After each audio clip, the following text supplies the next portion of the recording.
What if the most important decision in the history of the Seven Kingdoms was not a war, not a marriage, not a betrayal, but a single word spoken quietly in the cold light of a northern morning? What if that word was no? Consider the moment it arrives. Robert Baratheon has ridden the length of the King's Road to reach Winterfell, 300 leagues through mud and rain, and the long green miles of the Neck, and he has done so for one reason. He has come to collect an old friend. He has come to place upon Ned Stark's shoulders the second heaviest burden in the realm, the office of the Hand, the man who rules while the king drinks and hunts and grows fat upon his throne. The offer is made where all the important things between them have always been made, in the dark beneath the earth, among the tombs of the dead. Robert kneels before the statue of Lyanna Stark and lays down a feather, and in the silence between two grieving men, he asks the question he has carried north like a stone in his chest. "Serve me," he says. "Rule with me. Be the man beside me that I cannot trust another to be." And Ned does not answer. Not yet. He asks for a night. Understand what that night truly is. It is not indecision. It is calculation of the quietest kind, the kind that never announces itself. In the darkness of his chamber, with Catelyn's hand upon his arm, Ned Stark weighs the two futures spread before him, like maps upon a table. In one, he rides south to a court he does not know, a nest of spiders and painted lords, a place where his brother went to answer a summons and came home only as ash and bone. In the other, he remains. He remains where the walls are gray and honest, where he knows every man who serves him and every promise he has given. He remains whole. By morning, he has chosen the second map, and so the word is spoken. Watch how Robert receives it.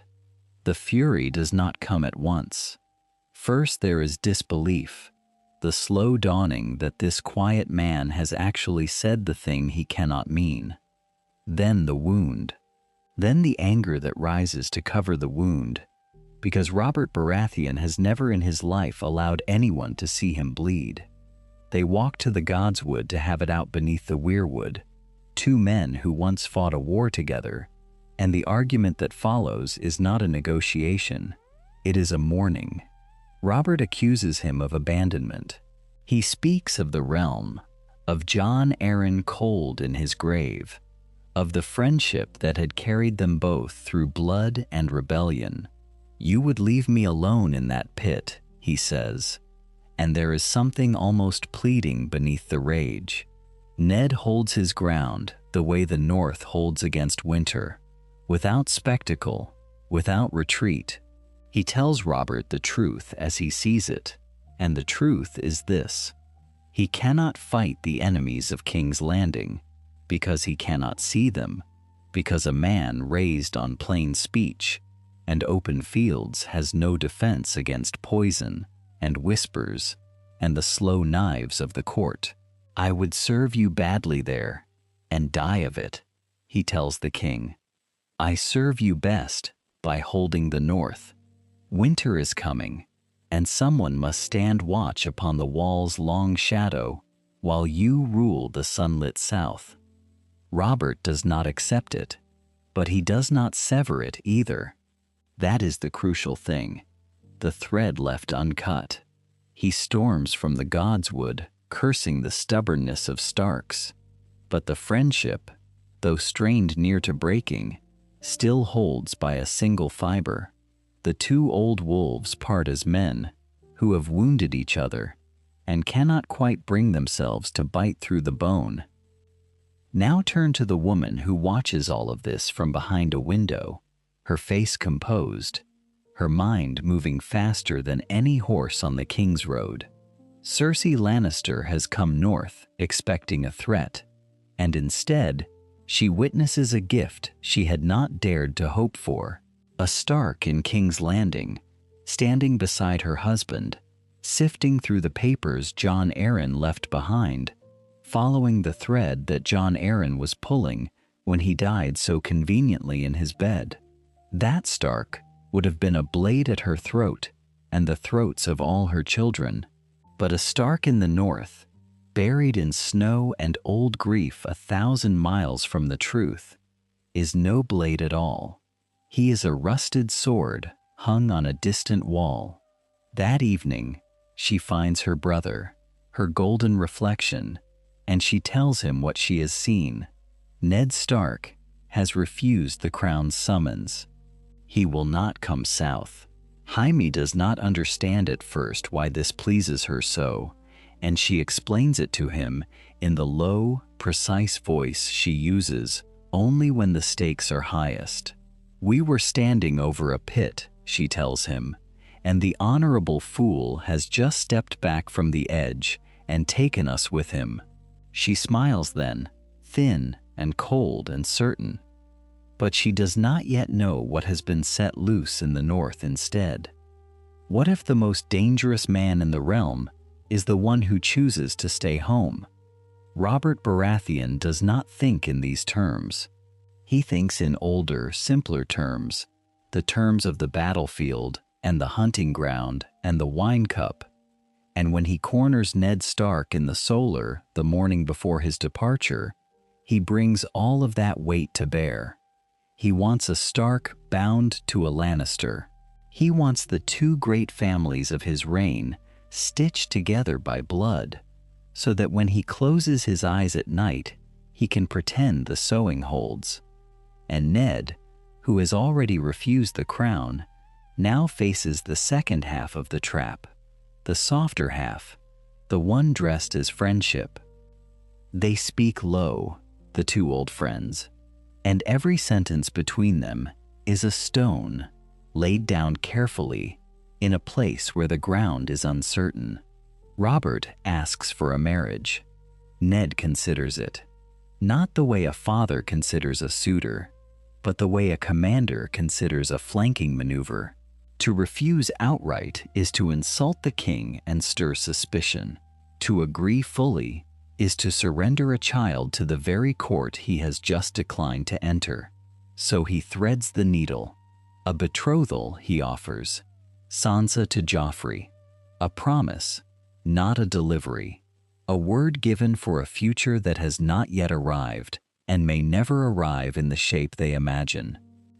The distinction is everything. Robert hears agreement. Ned means delay.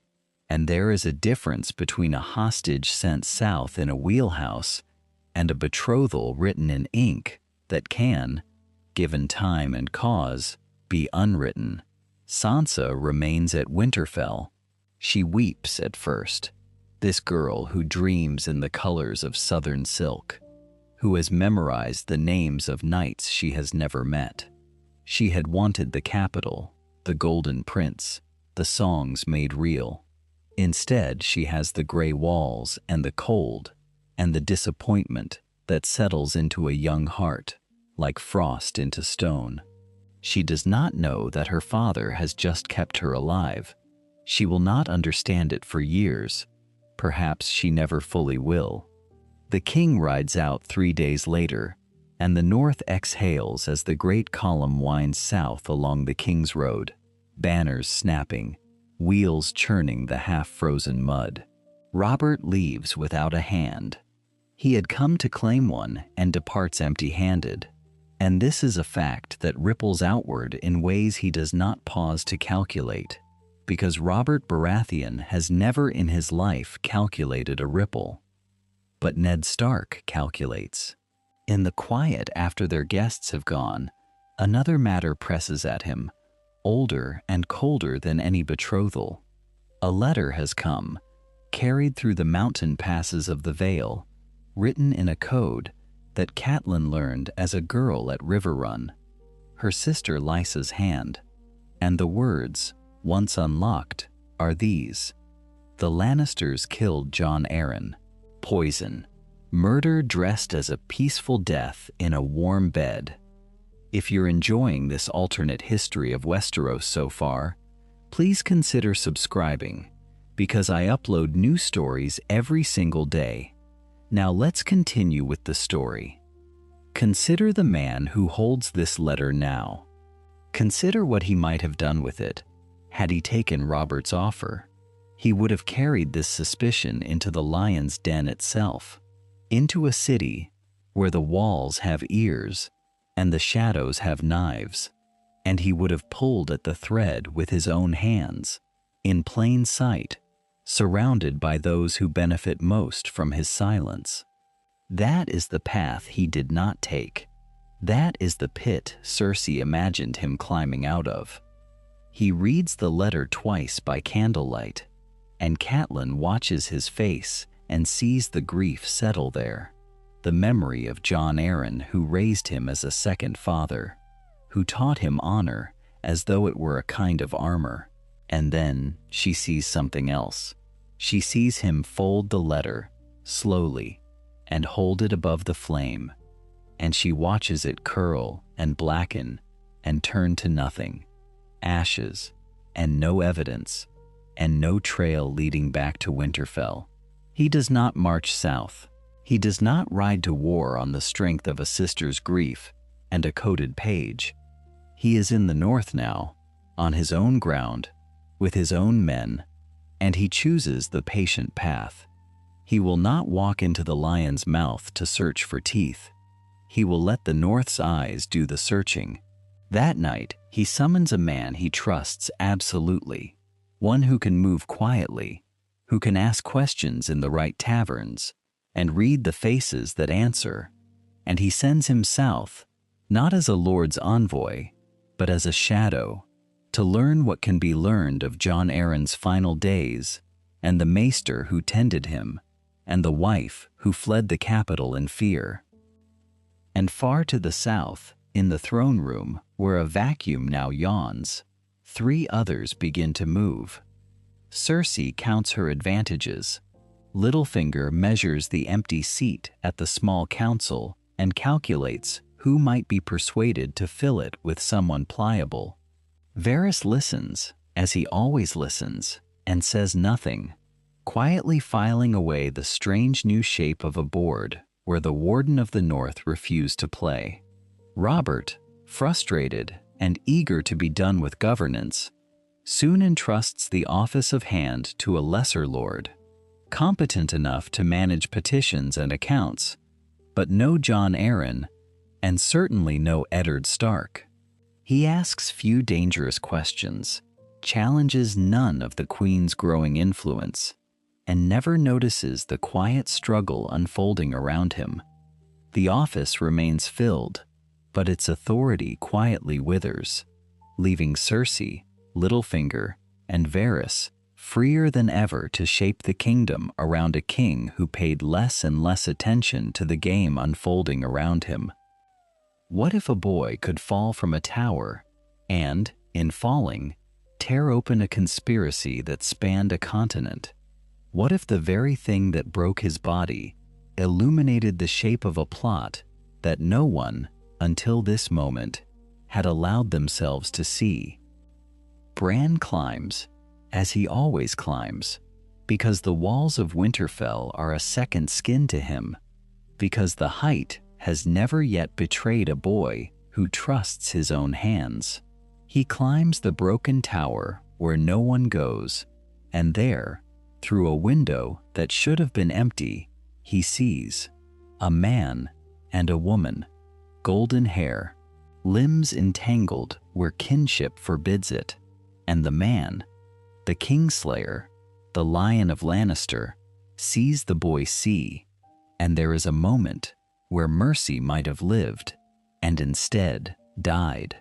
"The things I do for love," he says, almost tenderly, and then the small hands are pried from the stone, and the boy is falling, and the ground rises to meet him. He does not die. This is the first mercy and the first curse. Bran lives, but he lives in a country far from waking, a place his body cannot describe, and around his still form the great household of Winterfell gathers in a grief that has nowhere to go. And here the difference declares itself. For in another telling of this tale, Lord Eddard Stark would already be far to the south, riding hard toward the capital, and the vigil over his broken son would belong to his wife and his mother's memory alone. But Ned did not go. Ned is here, and so the mourning of Winterfell is not the mourning of a house without its head. It is a household that watches, that waits, that stands under the direct authority of the Warden of the North, who sits by his son's bed in the small hours and studies the boy's face, as if it were a message he has not yet learned to read. Then comes the fire, a distraction, crude and cunning both, meant to draw the household's eyes and hands toward the library while a killer slips toward a defenseless boy. The catspaw comes with a blade of Valyrian steel, a blade too fine for a hired throat cutter, and he does not know that a mother's love is its own kind of steel. Catelyn is there. Summer is there, the direwolf that Bran named, and between the woman's hands at the assassin's throat and the wolf's jaws at his flesh, the killer dies choking on his own arrogance. But in the old story, this moment sends Catelyn fleeing south in secret, carrying the dagger like a burning coal toward King's Landing, toward Littlefinger's waiting smile. Not here. Here the dagger falls into Ned Stark's hand, and Ned Stark does not flinch from it. He turns it in the firelight. He does not send it away. He keeps it. He interrogates what can be interrogated. The trail of a dead man is a poor witness, but Ned reads it as a hunter reads a broken branch. Who pays a common cutthroat with a lord's weapon? Who benefits from the silence of a boy who saw something in a tower? He does not speak the answer aloud. He does not need to, but he begins, quietly, to assemble the pieces. In his solar, with the fire low and the door barred, he summons Maester Luwin and his wife. 3 heads bent over a puzzle no one wished to solve. Consider it, Ned says, and lays the fragments before them like coins upon a table. Jon Arryn dead in the south, a man who had begun to ask dangerous questions. His widow fled the capital in terror. Bran, thrown from a tower for the crime of seeing, an assassin sent to finish what the fall did not, and a blade of Valyrian steel too rich for any hand but a great lord's. Luwin frowns. Catelyn's face has gone pale and hard, and Ned, working backward from conclusion to cause as a strategist must, names the shape at the center of it all. Lannister, not a certainty, but a pattern, a design. What Ned does next reveals the whole difference between the man who rode south and the man who stayed. He does not resolve to confront the crown. He does not saddle his honor and gallop toward King's Landing to demand justice from a king who married a lion. He has watched that road lead to ruin in his own imagining, and he will not walk it. Instead, he turns north and inward and toward endurance. If the throne is rotten, then the north must be strong enough to stand apart from its rot. He will fortify. He will provision. He will look to his walls and his bannermen and the long grim memory of winter. And more than this, more quietly than this, he leans toward Catelyn across the table and speaks of her kin, of Riverrun, where her father rules the Trident, of the Vale, where her sister sits widowed and afraid behind the mountains. Threads, he says, that a careful man might gather without any lion noticing the weave. Send word to your sister, he tells Catelyn, not as accusation, as friendship. And in the low firelight, Catelyn Stark begins, in her mind, to compose a letter that will travel south through the mountains. a letter with two meanings folded within it, one for any eye that intercepts it, and one for the sister who alone will understand.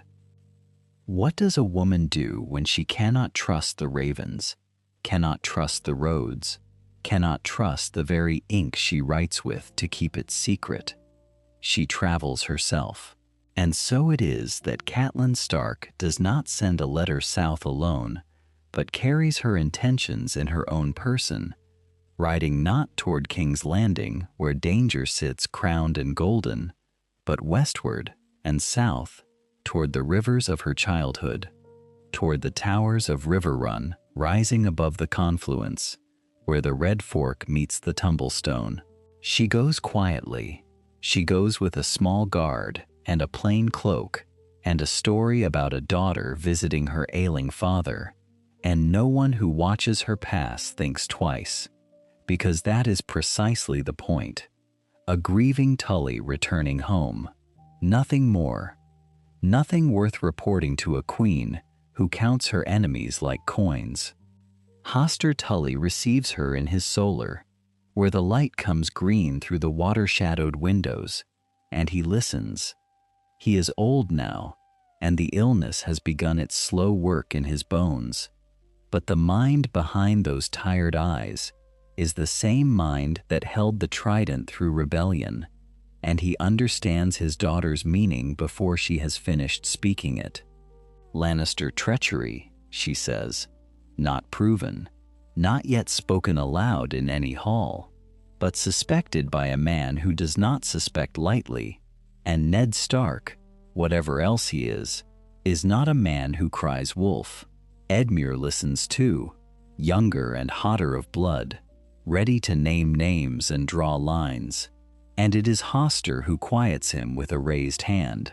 Not war, the old man says, not accusation, understanding, an understanding between three houses, Stark, Tully, Arryn, that if the lion should overreach, there will be teeth waiting in the north, and the Riverlands, and the Vale, bound not by treaty, for treaties can be found and read, but by blood, and by the quiet certainty of kin who know where they stand. The threads are gathered, the weave is begun, and no lion has noticed. Meanwhile, in the south, a different game plays out, and it plays out precisely as Ned feared it would.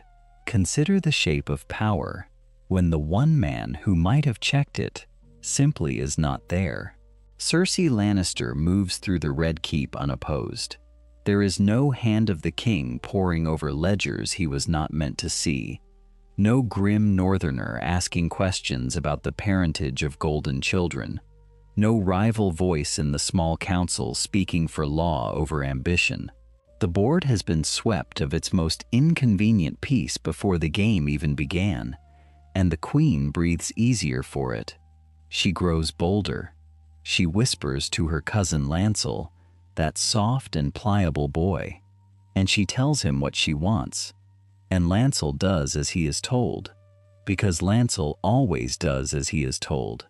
The wine flows strong at the king's hunt, stronger than it should, strong enough that a boar which a sober Robert might have killed a dozen times over finds instead the soft flesh of a drunken man and opens him from hip to breast. Robert Baratheon does not die at once. That is the cruelty of it. He lingers. He lies in his great bed, sweating and rotting, and calling for wine, even as the wine kills him. And around him, the vultures gather, and there is no one among them who loves him, no one to guard the door, no one to guard the succession. Joffrey's path to the throne, already smooth, becomes smoother still, because who now remains to say the boy is not the king's son at all? The one man who might have known is 1,000 miles away behind his gray walls, and the queen knows it, and the knowing makes her generous with her cruelty. The raven reaches Winterfell in the cold hour before dawn. Ned reads it twice. The king is dying. The friend of his youth, The great laughing ruin of a man he loved despite everything is dying, and Ned Stark is not there. He sits with the parchment in his hands and the fire dying in the grate, and he faces the choice he thought he had already made. Ride south. Honor the bond of brothers. Kneel at Robert's bedside and hear whatever last words the man might spend on him. Or stay. Stay behind the walls. Stay with the choice he made. Stay a man who does not walk the road that leads to ruin. He stays. It costs him something to stay. It costs him a great deal, but he stays. And instead of his body, he sends his voice, written in his own careful hand, urging Robert with all the plainness of their old friendship to name Stannis Baratheon, the true heir by every law of gods and men, the brother who is hard and cold and unloved but rightful. Name Stannis protector of the realm, Ned writes. Trust not the queen. Trust not her father. Look to your brother, whatever the coldness between you, for the law is the law, and Joffrey is not what he seems. He seals the letter. He hands it to the rider, and even as the horse pounds south through the dark, Ned wonders whether it will arrive in time, or whether it will arrive at all, or whether the hands it reaches will be the hands he intends. And in a solar far to the south, a queen is already thinking about which ravens fly and which ones do not. The letter never reaches Robert. Consider the geography of it, the simple mechanics of a king's death. A boar in the Kingswood, a wound gone deep, a body carried back to the Red Keep on a litter that leaves a trail through the woods. Robert lingers a day, perhaps two, drifting in and out of a wine-clouded pain, and in those hours, the woman who has waited so patiently for so long is never far from his bedside. She weeps the correct tears. She holds his hand at the correct moments. And when he speaks, weakly, of what should be done, of who should hold the realm in trust, she listens with the attentiveness of a wife and the calculation of a general surveying a field she has already won. There is a will. There must be a will, for kings do not die without some final document, some last arrangement of power. Robert calls for a scribe. Robert dictates. And whatever names he speaks aloud, whatever regent he intends, whatever brother he might have remembered in a rare moment of lucid guilt, it does not matter, because the parchment passes through Cersei's hands before it passes through any others, and parchment burns. It burns quickly. It burns quietly. The words that displease her curl into ash in the fire of her solar, and no one who might contradict her is close enough to say otherwise. What she cannot burn is the boy, but she does not need to. Joffrey is hers, wholly and utterly, and Joffrey wants nothing so much as the crown that has been dangled before him his entire short life. So the crown is given, swiftly, before the ink of Robert's death has dried, before the mourning bells have finished ringing, before any inconvenient truth can gather momentum in the corridors of the keep. Joffrey Baratheon, first of his name, is proclaimed king. Cersei Lannister, queen regent. The hand who might have stopped this is 1,000 miles north, warm behind granite walls, and the truth that might have unmade it all lies buried and unspoken, because Ned Stark never came south to dig it up. This is the crucial thing. This is the hinge on which the entire southern game now turns. In the world that was, Ned uncovered the secret, the golden hair where black should be, the pattern written in the pages of a lineage book, the confession he wrung from the pieces. He gathered proof. He made ready to publish it. And that gathering, that documentation, that weight of a warden of the North's honor behind the accusation, gave the accusation teeth. Here there is nothing. Here there is only a rumor no one has voiced, and a suspicion no one has confirmed. The children sit unexamined. The lie holds.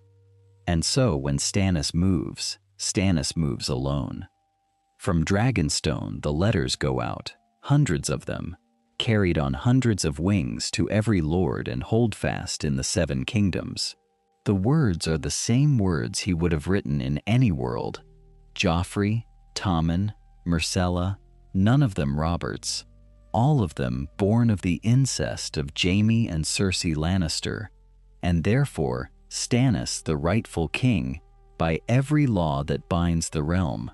The letters are true, every syllable is true, and it does not matter, because truth without corroboration is merely accusation, and accusation from a hard, joyless, unloved man who happens to be reaching for a crown reads to most lords as exactly what it appears to be: a brother's envy, a schemer's gambit, a convenient story told by a man who would benefit enormously from its being believed. Where is the proof? The lords ask each other over their cups. Where is the witness, the document, the honorable name that stands behind this? There is none, and so the letters are read and set aside, and in many cases quietly burned by men who have no wish to be caught holding treason against a seated king. Stannis, who in another world had the credibility of Ned Stark's independent investigation running parallel to his own, here has only his own bitter certainty. It is not enough. The cause bleeds support before it can gather any. But one lord does not set the letter aside.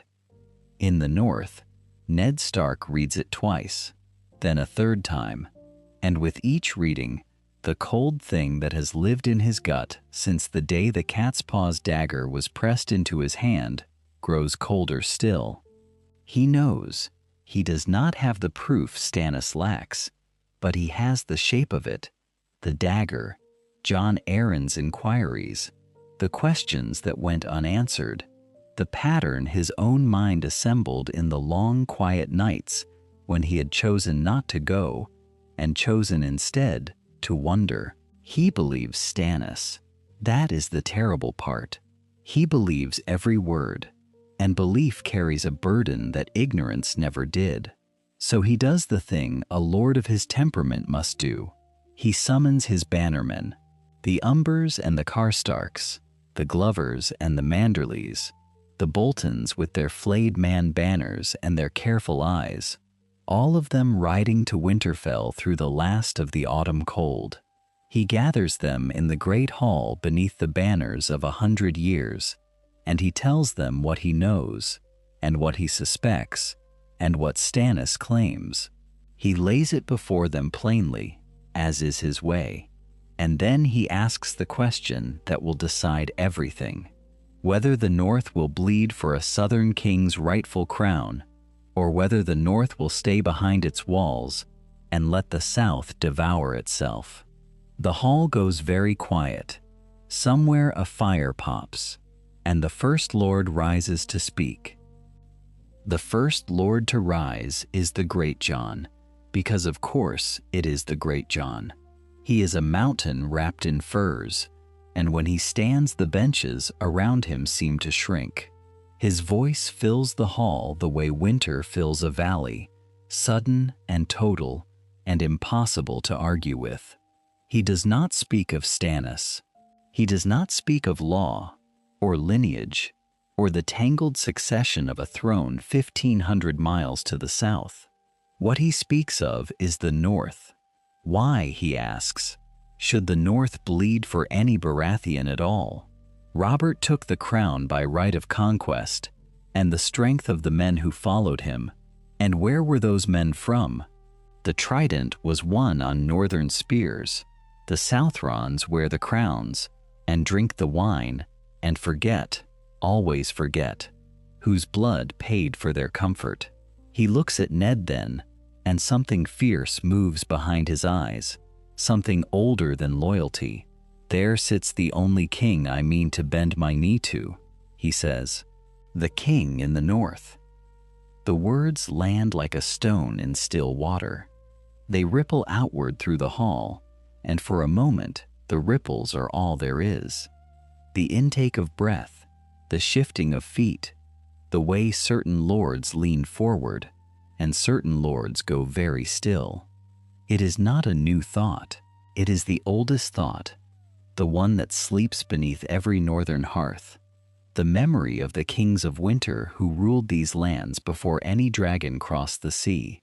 The great Jon has only said aloud what 100 years of quiet obedience had buried. Ned lets the silence stretch. He understands the danger of this moment better than the man who created it. A crown offered in a hall of drunk and hungry lords is a crown that can never be unoffered. It changes the shape of every calculation that follows. So he answers, not with anger, but with weight. He tells the great Jon that he is honored, that the loyalty of House Umber is worth more than any title, and that he will not wear a crown built on treason while a rightful heir yet lives.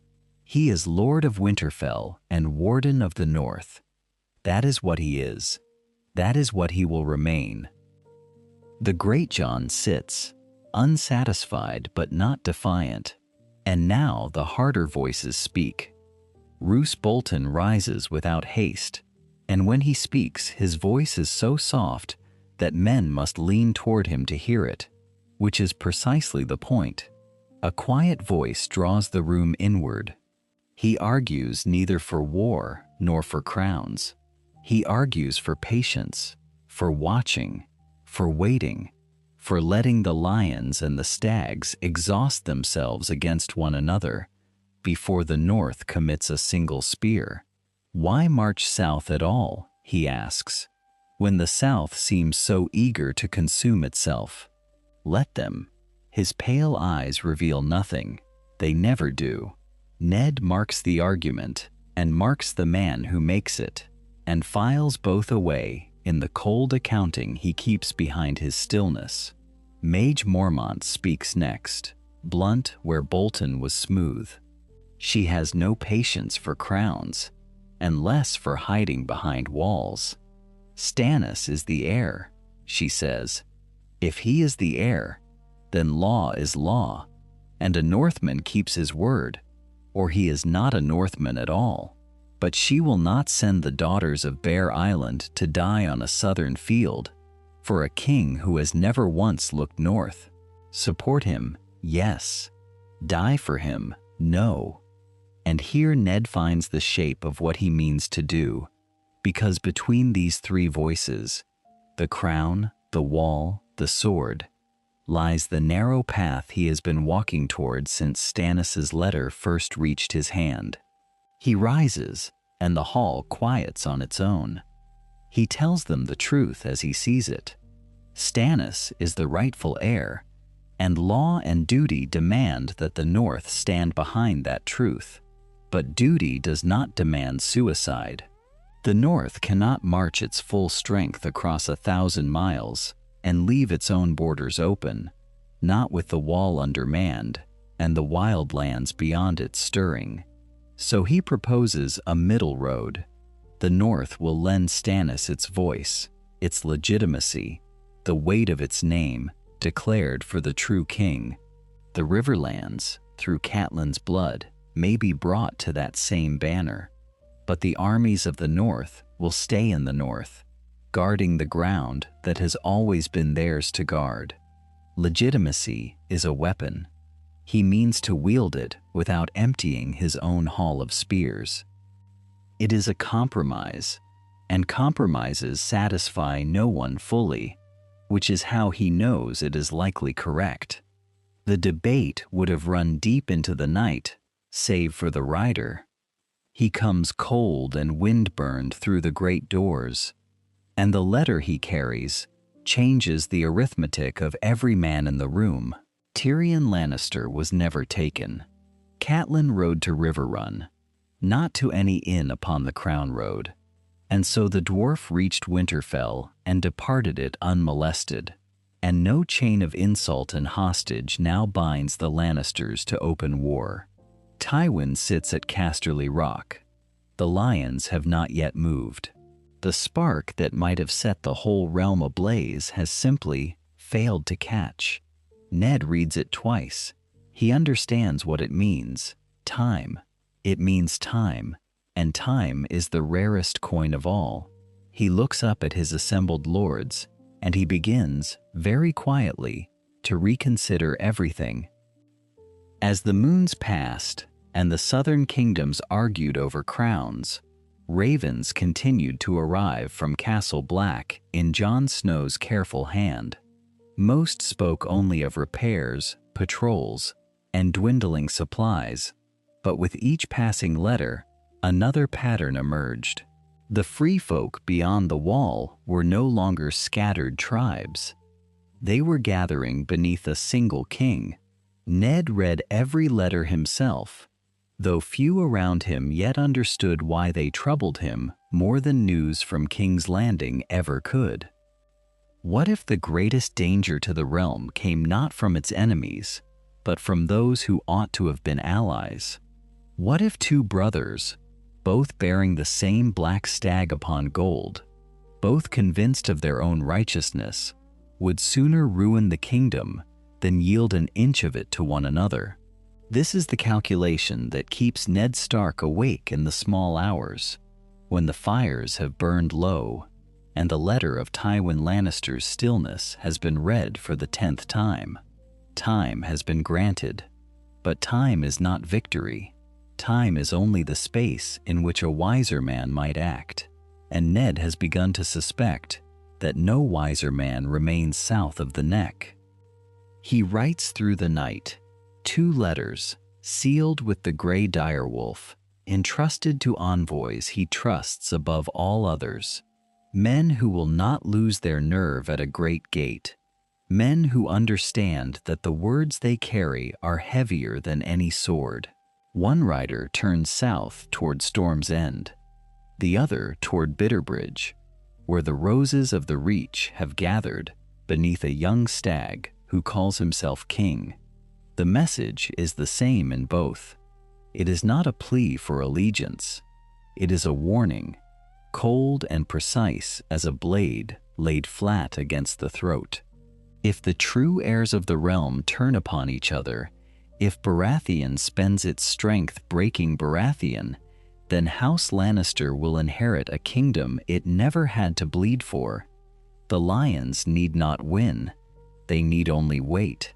They need only watch the stags gore one another and step, at leisure, across the corpses. Ned does not accuse the Queen's children of bastardy in plain ink. He is too careful for that. But he plants the seed, phrased as a question that any thinking man must ask. If the boy who sits the Iron Throne is not the seed of Robert, then who is the rightful heir? And if that question has an answer, then the man who claims the crown must be the eldest brother by right and law, not the youngest by charm and popularity. He lays the logic out like stones across a river, one after another, each bearing weight, each leading inexorably to the far bank. He hopes the men who read it will follow him across.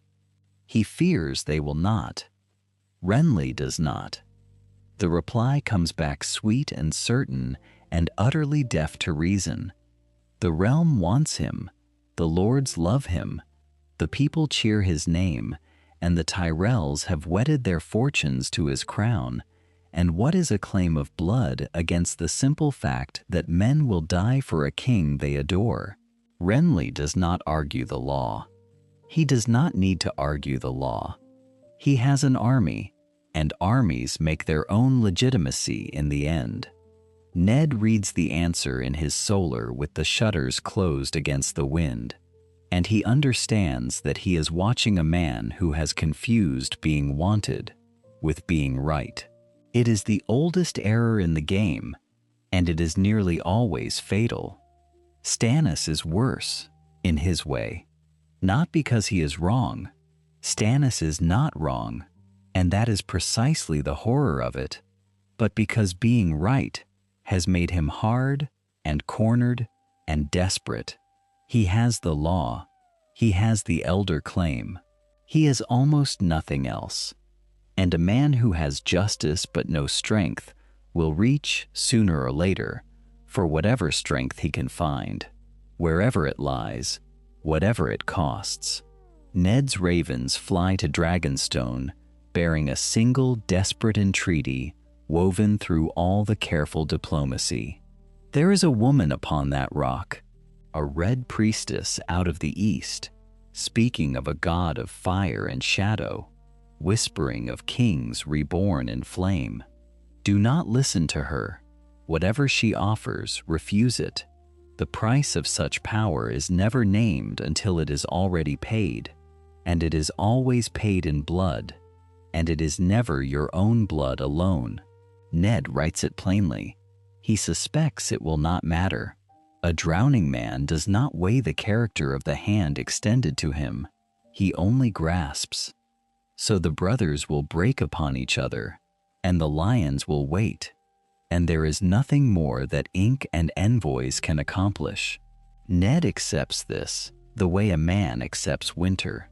He turns, then, to the only board he can still command, Robb. He calls his son to him and gives him a task that is not glory, but is something better. It is a wall. Ride south with Howland Reed's men and take Moat Cailin. Make the neck impassable. Whatever fire consumes the south, whatever crown rises or falls, the north's single southern gate must be sealed so tight that no army on earth could force it. Robb, blooded now only in the mock wars of the training yard, listens with a gravity that pleases his father and worries him in equal measure. The boy wants a real battle. Ned sees the wanting, and he does not name it, because to name it would be to feed it. Hold the gate, he says instead. Everything else is south of it. Everything that matters is north. Robb rides out 3 days later beneath a gray sky, and Ned watches him from the ramparts until the column is only a smudge against the causeway, and somewhere far to the south, a red priestess is already speaking a stubborn king's name into a fire. What if a crown could be won not by the sword, not by the marriage bed, not by the slow accumulation of debts and oaths, but by the simple expedient of murder in the dark? Stannis Baratheon has asked himself this question, and he has arrived at an answer he does not like, but an answer nonetheless. He is a man of law. He believes in law the way other men believe in gods, and he has convinced himself that the throne is his by law, and that everything he does to secure it is therefore lawful. This is the corner he has argued himself into. This is the logic that leads a righteous man to a red woman and a rowboat and a cave beneath Storm's End. Renly would not kneel. Renly, younger, brighter, beloved by the Storm Lords and the Reach both, had more men and better cause and no legal claim at all. And this was the thing Stannis could not forgive, that the world would follow charm over right. So he made a choice, or rather, he made a calculation, and the calculation had a price, and the price was paid in the small hours before a parley that would never happen. A shadow with Stannis's face slid through canvas and stone, and slew a king between one breath and the next, and Renly Baratheon died with surprise, still fresh upon his features, and the whole vast host that had gathered to make him king stood suddenly leaderless in the dawn. For House Tyrell, Renly's death was more than the loss of a king. It was the collapse of an entire strategy. Marjorie's marriage had become meaningless overnight, and the Reach suddenly found itself exposed between Stannis's frightening new reputation and the still powerful Lannisters. Tywin understood the choice before they did. His envoys arrived, not with threats, but with guarantees. Another royal marriage, protection for Highgarden, and a place beside the winning side. Grief gave way to calculation, and the rose turned toward the lion once more. Consider what an army is when its center is torn out. It is not a weapon anymore. It is a crowd. The Storm Lords, honor-bound and grieving, drift toward the man who is now the last Baratheon standing. The Reach, however, faces a different calculation entirely. Mace Tyrell had staked his house upon Renly's cause and Renly's marriage to his daughter, and now Renly is cold, and Marjorie is a widow untouched, and the great engine of the Reach, its granaries and its knights and its endless golden fields, has nowhere to point itself. This is the vacancy into which Tywin Lannister marches, later than he did before, slower, more cautious, his gaze fixed north through all these months on a wall he cannot yet breach. But he marches, and he sends his envoys to Highgarden with offers dressed as mercy. The alliance forms. It always forms. Only the shape of it has changed. In Winterfell, the news arrives by raven and by rumor, the two racing each other and arriving tangled. Ned Stark reads the account of Renly's death 3 times before he sets it down. And when he sets it down, his hand is not entirely steady. Not fear. Ned does not fear Stannis. It is something older and colder than fear. It is the recognition that the man he had cautiously, conditionally endorsed, the man with the better legal claim, the man he had told himself was the least bad choice among bad choices, has embraced the two things Ned Stark holds most abhorrent in all the world: kinslaying and blood magic. He does not finish the thought aloud. He does not need to. He writes a letter. He writes it himself, dismissing the maester, and he chooses each word, the way a swordsman chooses each cut.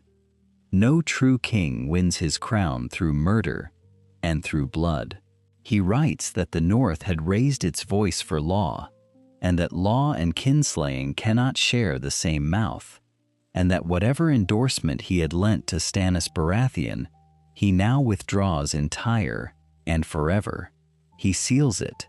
He watches the wax cool, and he understands precisely what he is doing. He is fracturing the very coalition he spent a season assembling, striking a crack down its moral spine, and he does it anyway, because a coalition purchased with a brother's murder is no coalition he will stand within. The letter goes south. Something else, quieter, goes with it. A withdrawal. Catelyn, meanwhile, sits at the heart of the tangle Ned cannot reach, in the halls of Riverrun and in the tents of grieving bannermen, and she does the work that no army and no crown can do. She listens.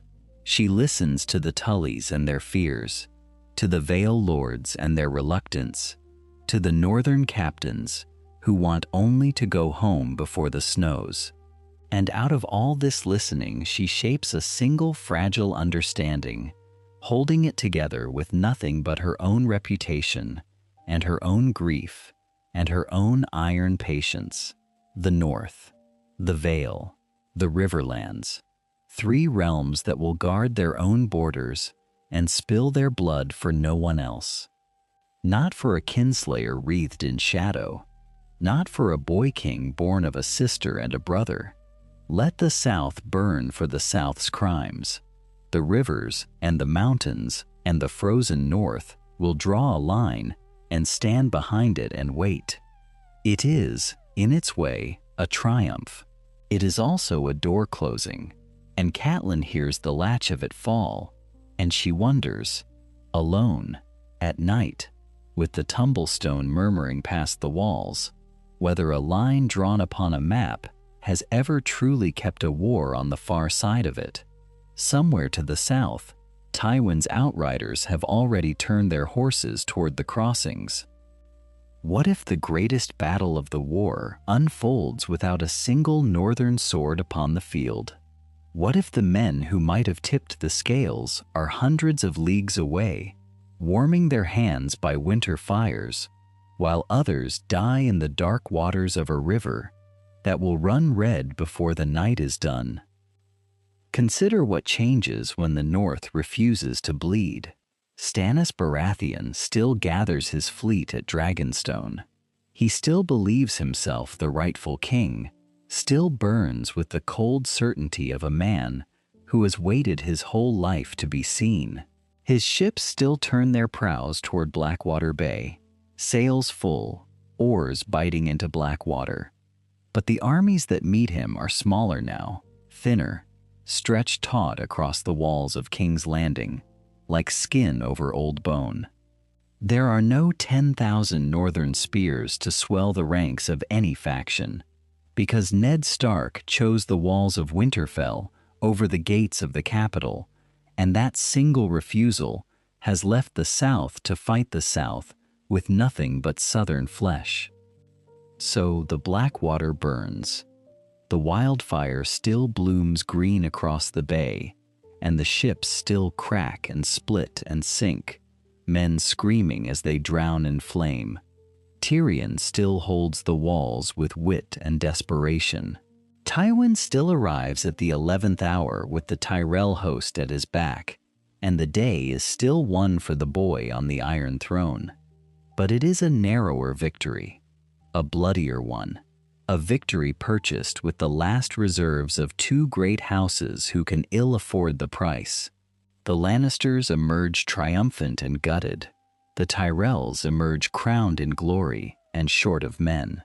And to the north, across the neck, an untouched realm watches its rivals stagger from the field, exhausted, diminished, their treasuries spent, and their small folk starving. Ned watches it from Winterfell, and he feels no joy.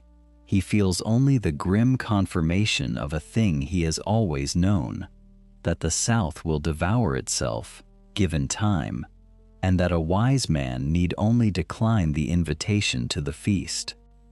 But victory has a hunger of its own, and a crown that is won cannot abide a realm that will not kneel. The raven comes from King's Landing wearing Cersei's seal, and the words within are not a request. Bend the knee, it says. Honor the betrothal. Send Sansa south to wed the king, as was promised, as was sworn. She writes it as though the years between changed nothing, as though blood and fire and the murder of a king have not rewritten every word once spoken in the old peace. She writes it because she needs a hostage, and she dresses the need in the language of an old and honorable arrangement. Ned reads it in his solar with the wind pressing against the shutters. He reads it twice, then he sets it down. He does not send Sansa.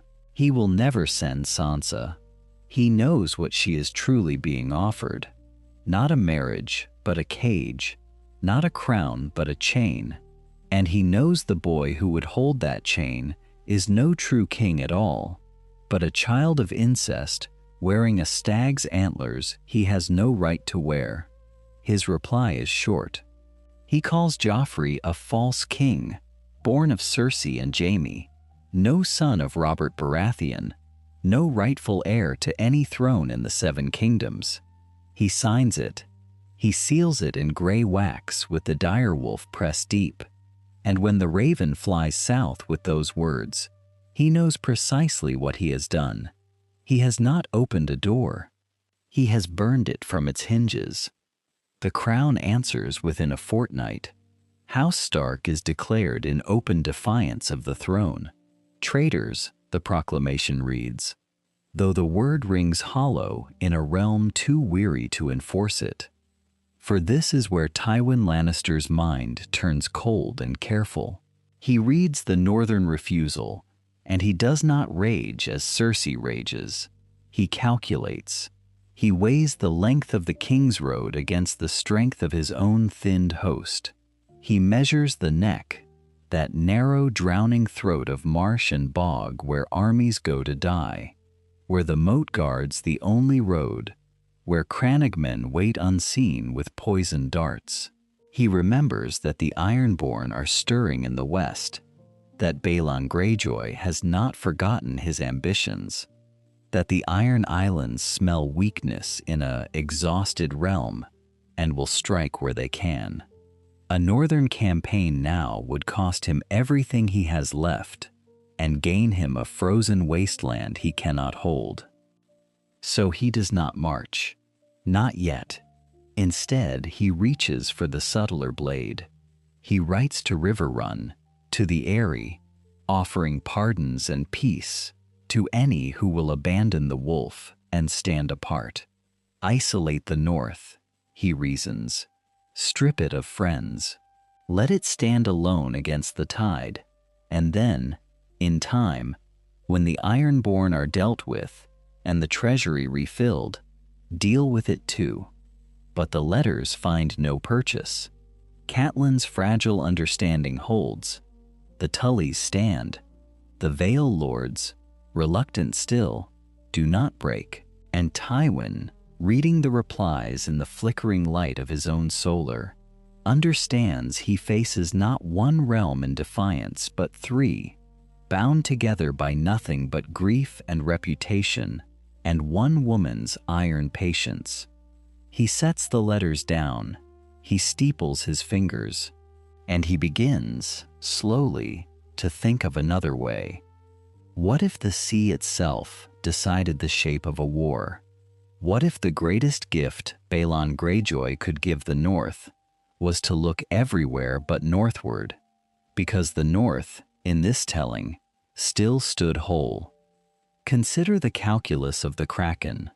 Balon Greyjoy has never forgiven the crown for breaking him at Pike, for shattering his fleet and taking his sons as hostages against future rebellion. He has waited. He has counted ships and grievances in equal measure, and he has watched the mainland tear itself apart with a fisherman's patience. And here, in the world where Robb Stark never marched south, where the North never emptied its halls of fighting men, Balon looks toward Winterfell and sees not opportunity, but a wall of gray stone and gray wolves and steady spears. He sees strength, and Balon Greyjoy, whatever else he is, does not strike at strength. So he turns his longships elsewhere. He turns them toward the soft underbelly of the realm, toward the shores that have grown fat while the North grew watchful. The western coasts feel his reavers first. Lannisport wakes to smoke on the water. The Tyrell shores of the Reach, the golden granaries of the south, find their fishing villages burning, and their merchant vessels dragged to the bottom. The Ironborn take what the Ironborn have always taken, and they take it from the very lords who imagine themselves untouchable behind their armies and their gold. Tywin Lannister, still steepling his fingers over the problem of three defiant kingdoms, must now unclench them to defend his own hearth. The subtler blade he reached for is knocked from his grip by an older, cruder weapon, fire from the sea. And this is the pivot upon which the whole board turns. In the world that was, the Ironborn fell upon a hollowed North, sacked Winterfell, burned the heart of House Stark, while its lord bled his men dry in the Riverlands. Here, there is no hollow to fill.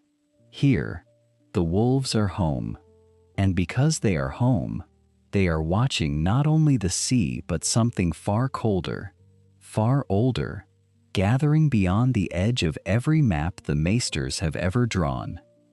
The ravens come to Winterfell from the wall. They come in the black-feathered urgency the Night's Watch reserves for matters of true weight, and they carry the hand of Jon Snow, who has risen among the brothers in the years his father stayed in the north. The letters speak of wildlings massing in numbers no living man has counted, of Mance Rayder gathering the free folk beneath a single banner, uniting peoples who have hated one another for 1,000 years. That alone would be warning enough, but the letters carry something beneath the ink, a tremor in the careful hand, whispers passed from ranger to ranger of villages found empty, of the dead who do not stay dead, of a cold that walks. Ned Stark reads these words in his solar, and he does not dismiss them. This is the crucial thing. This is the difference a single choice has made across a decade. He is not broken.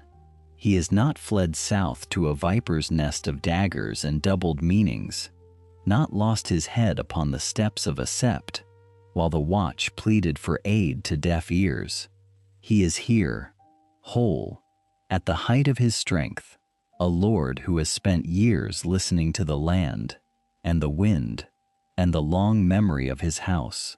And when the North's own blood, sworn to the black, sends word that winter is not merely coming, but arriving with teeth, Ned Stark believes him. He begins with grain. Wagons roll north along the King's Road, laden with the harvest the North has hoarded through cautious seasons.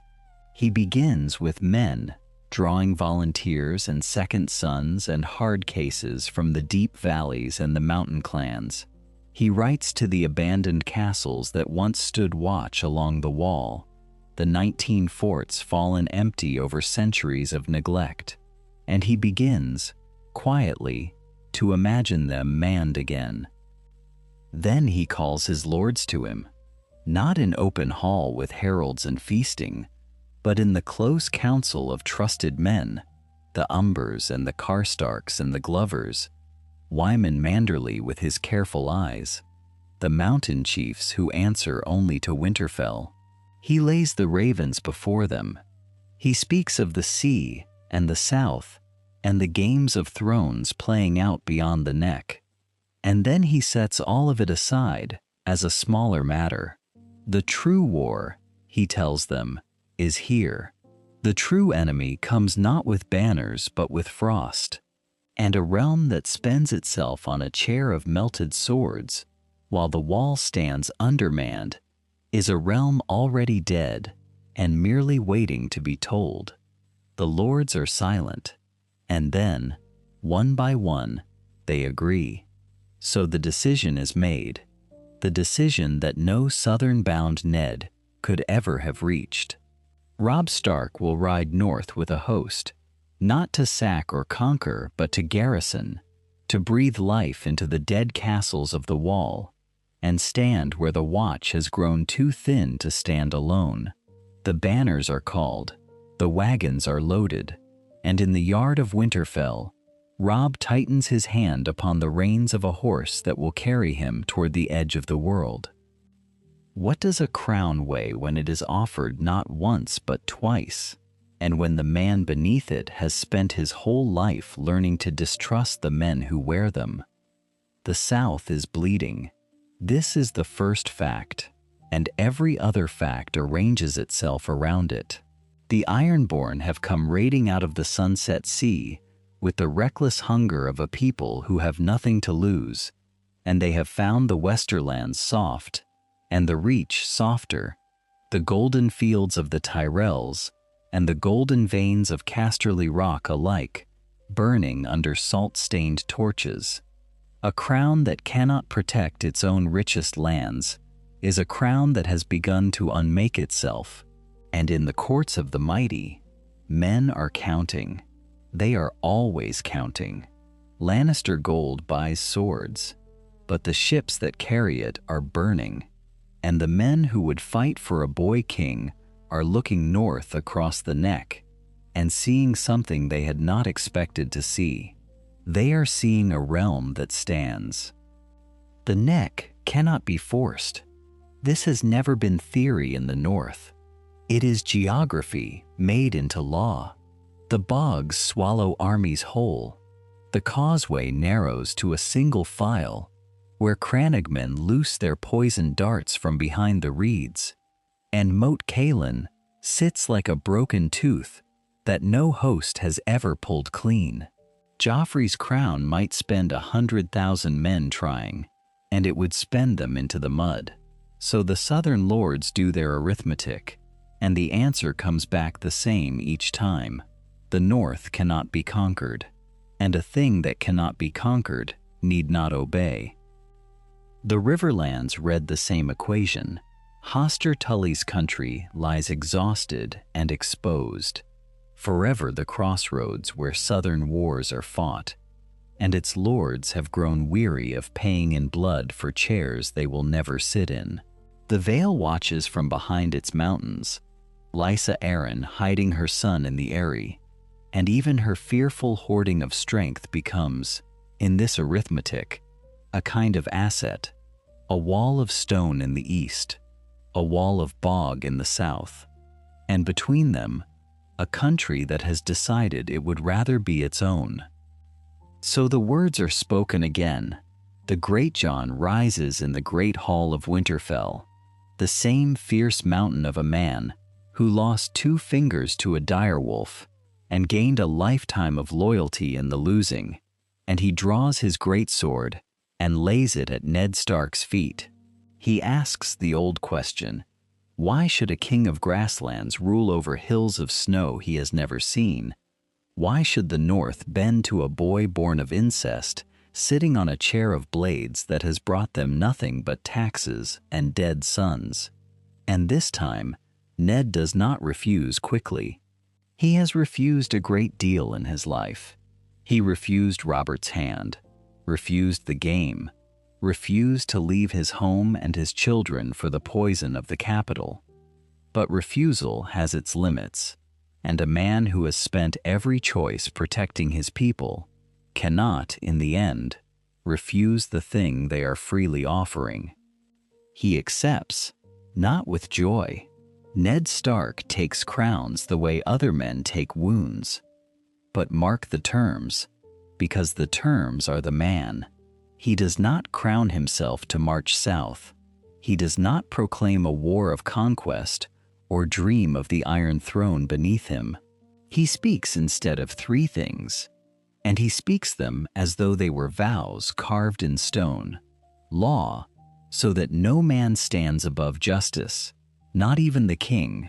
Mercy, so that the North does not become the very thing it fled. And defense, always defense, the shield rather than the sword. He negotiates a separation that reads more like a treaty of survival than a declaration of triumph. The Riverlands and the Vale bind themselves into a defensive pact, recognizing northern independence in exchange for mutual protection. 3 realms agreeing to bleed for one another rather than for a stranger in the south. It is not glory. Ned distrusts glory. It is something harder and quieter than glory. It is a people made safe. And beside him stands Catelyn, queen now in a kingdom neither of them sought, her hand resting on his arm, the way it has rested there through every winter of their marriage. Look at what surrounds them, and understand why the crown does not crush him. Robb rides north whole and living, toward the wall rather than toward a battlefield grave. Sansa sits safe within these very walls, her songs untainted by a lion's court. Arya runs the yards with a wooden sword, and both her parents living.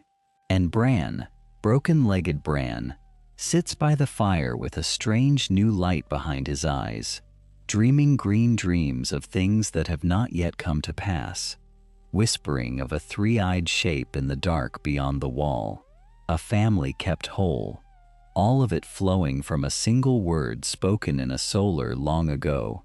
No.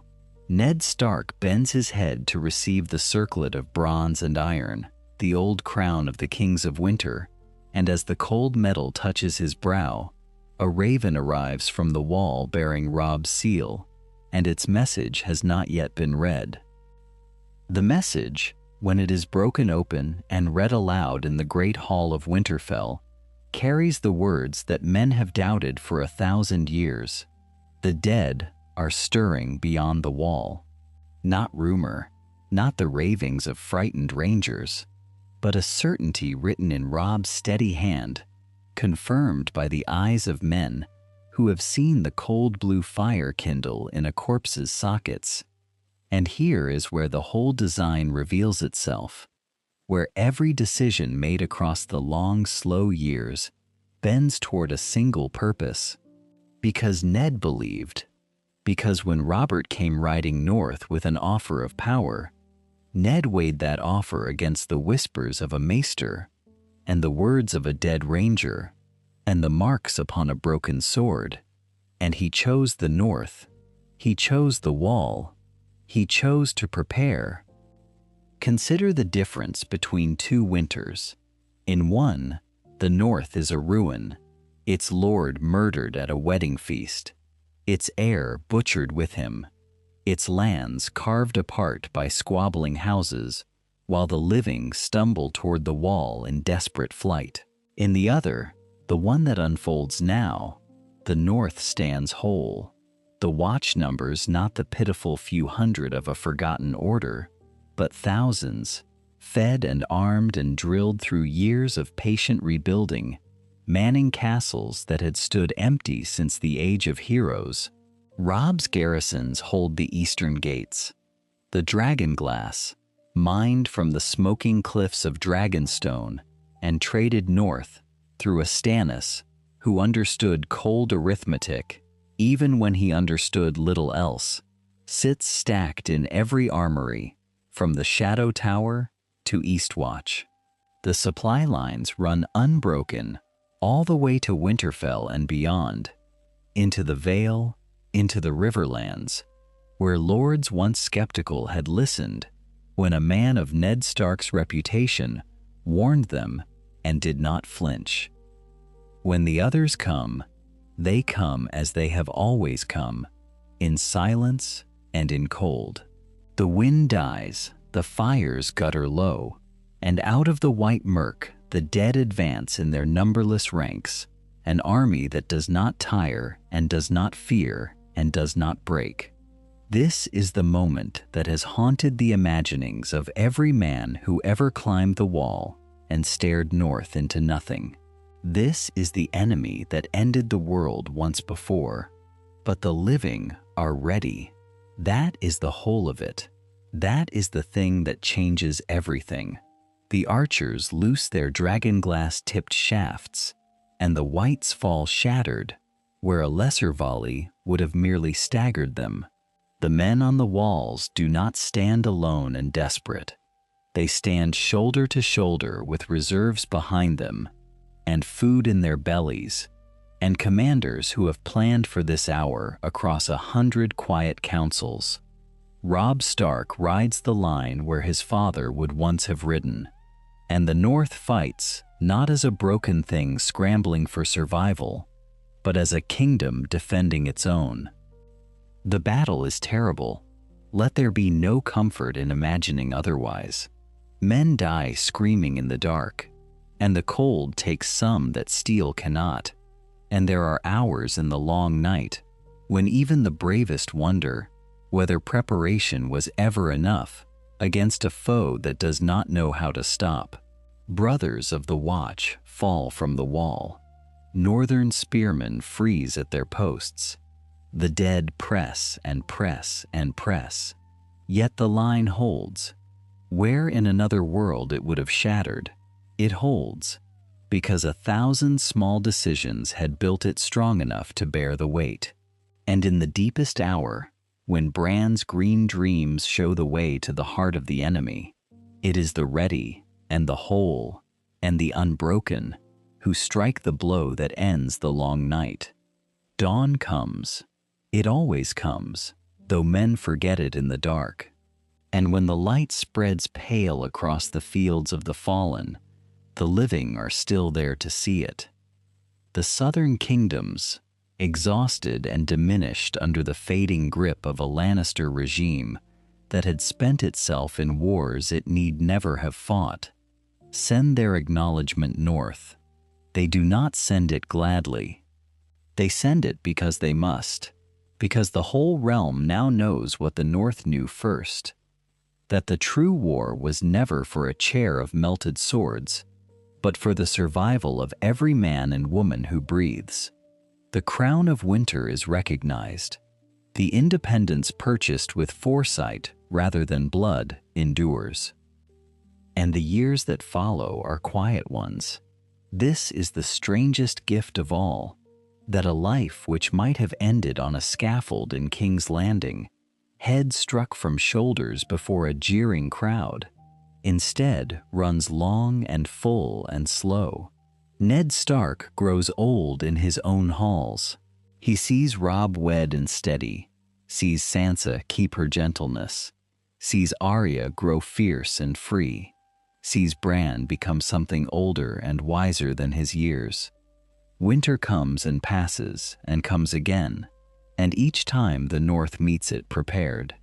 He dies at last in his own bed, an old man with gray in his hair and warmth around him, his wife's hand in his children near.